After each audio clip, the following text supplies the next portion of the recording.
C'est l'heure de l'œil de l'expert. Et cette semaine, notre expert est donc Monseigneur Bernard Potvin. Bonsoir. Bonsoir. Merci d'être dans ce studio en direct. Cet engouement des jeunes, d'une présence assez massive qui a été constatée. Alors c'était le mercredi des Cendres par exemple, dans de nombreuses églises. Est-ce que vous l'avez vu aussi? Absolument. Et c'est même une tendance repérable sur plusieurs années. Ça fait déjà quelques années que je repère la montée progressive d'un signe fort qui nous est donné à l'entrée du carême. Les cendres, ils sont pour quelque chose, parce que les cendres représentent tellement une symbolique à la fois de mort et de vie. C'est la finitude humaine, et en même temps, c'est l'appel à l'absolu. Je crois que ça parle aux générations, et effectivement, les jeunes sont là, sont très très nombreux. Et c'est pas seulement à la cathédrale, c'est pas seulement dans les lieux forts, dans les sanctuaires, c'est chez beaucoup de curés de paroisse, le retour, cette impression très forte. Avec le casse-tête de l'Église de pouvoir garder finalement ces... Mais bien sûr, mais c'est clair. Et là, c'est un clin d'œil de l'Esprit Saint, c'est que l'Esprit Saint est en train de nous dire, voilà le cadeau que je vous fais, mais ils ne sont pas votre propriété. Je viens vous interpeller, je viens vous réveiller sur ce qui pourrait être parfois votre mollesse, votre désarroi. Je vous montre à quel point la vie missionnaire est loin d'être achevée, mais ils ne sont pas votre propriété. Et donc, nous n'avons pas, effectivement, toujours les moyens de répondre à cet afflux. Alors, c'est à la fois un peu frustrant, mais en même temps, c'est important, parce que ça veut dire qu'on aura toujours à faire effort pour les rejoindre. Comment va le pape ? Écoutez, aux dernières nouvelles, on a un État qui semble stationnaire tout de même dans le mieux, un homme qui est passé par une épreuve redoutable en février, et les inquiétudes étaient grandes. Je pense que beaucoup de personnes priaient et redoutaient. Je crois que l'épreuve est grande, et elle doit certainement, à l'intérieur de lui, provoquer énormément de questions, d'interrogations, et peut-être aussi de mûrir un avenir qui est encore pour l'instant entre ses mains. Je vous demande aussi ça parce que vous semblez, Monseigneur Potvin, avoir une ligne directe avec le Vatican. En tout cas, Benoît XVI a fait de vous, en 2008, un prélat de sa sainteté. En 2016, le pape François vous a nommé missionnaire de la miséricorde. Donc, on vous imagine un rapport particulier au pape. Pour revenir au pape François, un consistoire a été convoqué sans date. C'est une première sans date sur la vingtaine de consistoires qu'il a convoqués. Est-ce que ça veut dire qu'il attend d'être remis, d'aller mieux pour dire au revoir ? Alors, je ne sais pas si j'ai une ligne directe. J'ai en tout cas une spiritualité très forte envers les papes.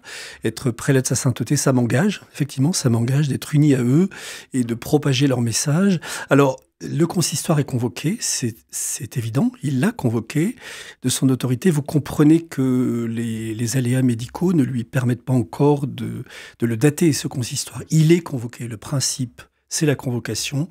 Quand, comment, étant donné qu'il est vraiment nécessaire et souhaitable qu'il le préside, c'est soumis quand même à une santé minimale pour être en capacité de le présider et de s'y exprimer et de nous partager, à ses frères cardinaux ce qu'il a le désir de faire. L'ordre du jour, ce sont des canonisations, mais à l'époque, Benoît XVI avait aussi convoqué un consistoire pour canonisation. Sûr. Il est évident qu'un consistoire ne peut être convoqué que pour ça. Il y a autre chose. Et c'est pas de la spéculation que de dire ça. Benoît XVI avait effectivement, dans ce matin inoubliable, avait exprimé quelque chose d'extrêmement fort. C'était d'une humilité très grande. Cette renonciation a bouleversé, parce qu'elle est venue redire à quel point celui qui est tout de même le souverain pontife dit « je n'ai plus les forces d'exercer ». Bon, il le dit humblement. Et là, ça avait surpris grandement parce que c'était quand même un acte de renonciation historique. Ici, la convocation pour 2 canonisations, il est évident qu'il y a autre chose à l'ordre du jour. On ne convoque pas tout un consistoire que pour enregistrer 2 canonisations. Mais cessons de spéculer, laissons le calendrier s'établir, surtout au niveau de l'état de santé du Saint-Père. Dans l'actualité, Monseigneur Potvin, suite à l'affaire Betaram, la ministre de l'Éducation a annoncé que 40% des établissements privés sous contrat, autrement dit les écoles catholiques, notamment parce que ce sont principalement celles-ci, seront inspectées dans les 2 ans à venir avec une remontée systématique des faits de violence signalés dans ces établissements. Est-ce que, comme certains le disent, l'enseignement catholique est pris pour cible par les politiques, ou est-ce que la démarche est nécessaire ? Il y a 2 choses. L'affaire Bétharram, c'est effroyable, c'est condamnable, et on ne doit pas chercher de faux fuyants. Dès que la violence devient systémique et devient une sorte d'horrible principe éducatif, je dirais par le vide, c'est par le vide de projet, c'est parce qu'il n'y a pas de projet éducatif qu'on devient violent. Et le cocktail épouvantable de Bétharram, c'est quoi? C'est si tu n'es pas sage, tu iras chez les frères. Et puis, on y vit une ambiance à la sanction. Il n'y a pas de projet. J'ai relu récemment les écrits de Jean Bosco. Jean Bosco, le saint éducateur Jean Bosco, qui allait à la rencontre des jeunes en difficulté. Jean Bosco écrit « Ça fait 40 ans que j'accompagne des jeunes. Ça fait 40 ans que j'accompagne des jeunes dont on peut dire on va désespérer d'eux. Je n'ai jamais porté la main sur eux. » Et Jean Bosco demande à tous les éducateurs salésiens, Jean-Baptiste de La Salle fait la même chose, qu'on ne les violente jamais. Alors, Bétharram, c'est plus qu'un dérapage. C'est un système de violence qu'on ne peut admettre. Il est donc tout à fait normal que tous les lieux éducatifs soient là-dessus et des comptes à rendre. Après, qu'il y ait une autre part d'interprétation politique, je laisse à ceux qui le pensent de développer ça. Ce que je souhaite, c'est qu'on n'ait pas cette mesquinerie. L'heure est trop grave et que tout établissement éducatif, public comme privé, tous les lieux de sport, de culture, soient vraiment passés au crible de ça, quoi. Et que la ministre de l'Éducation, si elle estime avoir des choses à faire en ce domaine, qu'elle le fasse, mais que ça soit évidemment pas prétexte à je ne sais quel anti-enseignement catholique. Ce serait d'une mesquinerie épouvantable. Nous avons en France, à propos de politique, c'est assez rare pour être souligné, des catholiques pratiquants aux affaires. Le Premier ministre, François Bayrou, il ne s'en cache pas, hein, son ministre de l'Intérieur, Bruno Retailleau non plus. Ça n'est pourtant pas dans l'air du temps, ni de se dire catholique, ni d'être pratiquant. Selon l'IFOP, le dernier sondage, je voyais en 2021, on est à 6% de Français qui se déclarent catholiques. Ça nous dit quoi et quelles sont les conséquences? Mais ça veut dire que d'abord, on avait peut-être un peu oublié que des chrétiens étaient aux responsabilités. Parce que dans l'histoire politique récente, on en avait, alors ils étaient parfois discrets, ils pouvaient aussi être issus du protestantisme, il y a aussi de belles figures de protestantisme, et puis peut-être qu'on avait connu une zone un peu plus, je sais pas comment dire, plus distante, ou cherchant plus une sorte de neutralité laïque, etc. Ce qui ne veut pas dire d'ailleurs que les décideurs catholiques ne respectent pas la laïcité, hein, surtout je tiens à le redire. Mais je trouve que ça veut dire aussi que nous avons à nous réjouir que certains de nos frères dans la foi soient aux responsabilités. La politique, comme l'entreprise, comme d'autres domaines, nous n'avons surtout pas à en rougir ou à nous dérober des responsabilités. Évidemment, après, ça vient parfois impacter de possibles conflits de valeurs, de possibles choix éthiques. Et c'est là que ça devient passionnant. Ça devient très intéressant. La marche du monde, Monseigneur Potvin, est désespérante. Il n'y a pas d'autre mot. Oui. Vraiment, il est plus facile, il serait plus juste de s'attrister ou plus facile que de se réjouir quand on ouvre les yeux. Oui. Et pourtant, les chrétiens portent un message d'espérance, comme une sorte de tangente dans le cercle des événements. Autant la foi se reçoit, ne s'apprend pas, mais qu'en est-il de l'espérance? Est-ce qu'il y a une école de l'espérance? Alors, vous avez tout à fait raison de dire que la marche du monde a de quoi nous inciter le matin à ne point nous lever. Hein.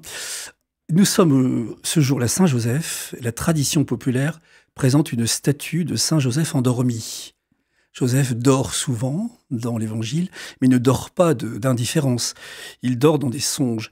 Et le pape François raconte que très souvent, il a une statue de Joseph endormi dans son appartement, et il va souvent poser sous la statue toutes les causes difficiles, toutes les causes justement de désespérance.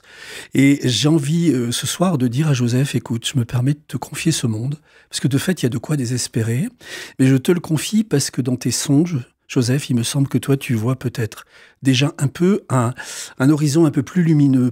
Alors, l'école de l'espérance, cette question qui est posée, je me permettrai de la traiter dans une conférence de Carême. Le 6 avril à 16h à la cathédrale. C'est surtout le Christ. C'est de repartir du Christ. L'école de l'espérance, c'est aussi peut-être de revisiter un peu les fondamentaux de ce à quoi nous tenons, parce que quelque part, l'espérance chrétienne, c'est simplement, si j'ose dire, simplement de croire que en Christ, c'est déjà accompli, le mystère du salut. Et c'est ça qui fonde notre espérance. C'est pour ça que nous avons l'audace de dire « l'espérance ne déçoit pas ». On peut être déçu de plein d'aspects mondains, humains, il y a de quoi parfois, mais l'espérance ne déçoit pas. Ce Dieu-là, il peut pas nous lâcher. Vous savez, il y a un texte romain qui a été publié l'année dernière sur la dignité de l'homme.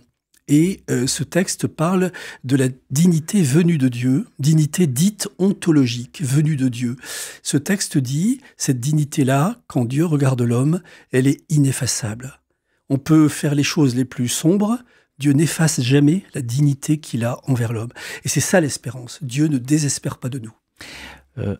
Puisque vous avez abordé Saint-Joseph, je vais ajouter une question. Hein. On va supprimer la musique, c'est pas très grave, mais c'est le patron de l'Église catholique, des travailleurs, des pères de famille. C'est l'un des seuls saints à être fêté 2 fois d'ailleurs, et c'est une solennité en plein carême. C'est un moment de joie.